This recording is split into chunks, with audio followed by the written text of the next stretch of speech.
ఇక్కడికి వచ్చారో అదే చొరవని ఆశాతో చూపించి ఈ కార్యక్రమాన్ని విజయంగా చేయడానికి కావాల్సిన శక్తి సామర్థ్యాలు వీళ్ళు ఉన్నాయని మేము ఈ సంపూర్ణ విశ్వాసంతో ఈ కార్యక్రమాన్ని చేపడుతున్నాం. అందులో ఇందాక చెప్పారు మేడం గారు ఒకరే ఒక 20 మంది ఒక 4 రోజుల పాటు కేంద్ర చేయలేదు.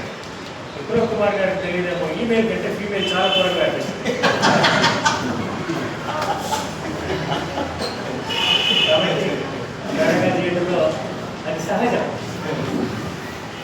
అలాగే మహిళల యొక్క శక్తి సామర్థ్యాలని మనం పురుష ఆచారంలో తక్కువగా చూస్తూ ఉంటాం.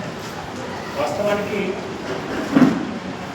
మనం సంపద కావాలనుకుంటే ముందుగా విష్ణుమూర్తి నమస్కారం పెట్టాం, లక్ష్మీదేవికే పెట్టాం నేను.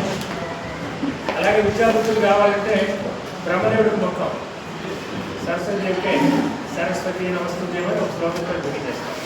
అట్లాగే ఎవరి మీద కలబడాలను దౌర్జన్యాన్ని ఎదుర్కోవాలనుకున్నప్పుడు అమ్మ దుర్గామాత నాకు దయ సహసాలు సామర్థ్యాలు దుర్గామాత చూపిస్తాం. అంటే ఈయన కార్యక్రమానికి మహిళలు ముఖ్యంగా వచ్చిన దుర్గామాత, లక్ష్మీమాత, సరస్వతి మాత సమానంగా మన సమావేశానికి వచ్చేసారు. కాబట్టి విజయవంతం కావడంలో ఎవరికి సందేహం ఉండాల్సిన అవసరం లేదు. అలాగే మరింత మంది నేను గర్ల్ స్టూడెంట్స్ని నేను దీంట్లో ఇన్వాల్వ్ చేస్తే ఖచ్చితంగా వాళ్ళు ఈ నెట్వర్క్ ద్వారా ఉన్నటువంటి సోషల్ మీడియాలో తమ మిత్రులని, క్లాస్మేట్స్ని కదిలించగలిగిన సామర్థ్యం వాళ్ళకి ఎక్కువ ఉంటుంది. అలాగే ఆడపిల్ల అయినా క్లాస్మేట్ని 4 రోజు మీటింగ్ రండి అంటే ఎవరు తిరస్కరించండి, ఆ అడ్వాంటేజ్ వాళ్ళకు ఉంటుంది. అంటే గర్ల్ స్టూడెంట్స్ వాళ్ళే మొత్తాన్ని మొదలెచ్చగలుగుతారు. ఇంకా మిగతా మగపిల్లలు అంటే వీళ్ళంతా మినిస్టర్ వితౌట్ పోర్ట్ఫోలియో. మనం దుర్గామాత అన్ని తీసుకున్న తర్వాత శివుడు పర్వతాల మీద కూర్చొని ధ్యానం చేసుకుంటూ కూర్చున్నాడు. విష్ణుమూర్తి, లక్ష్మీమాత సంపదని ఒకటింట్లో స్థిరంగా ఉండలేవద్దు, వీడి తీసి వాడికి తీసి మొదలు పెడతాం, ఆట ఆడుతూ ఉంటుంది.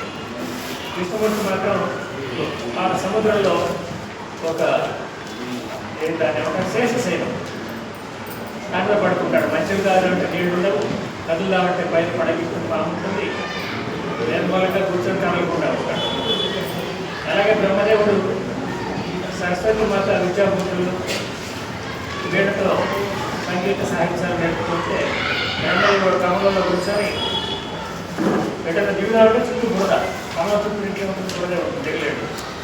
ఆయనకి 9 హోరు తప్ప ఇంకేం వినపడదు.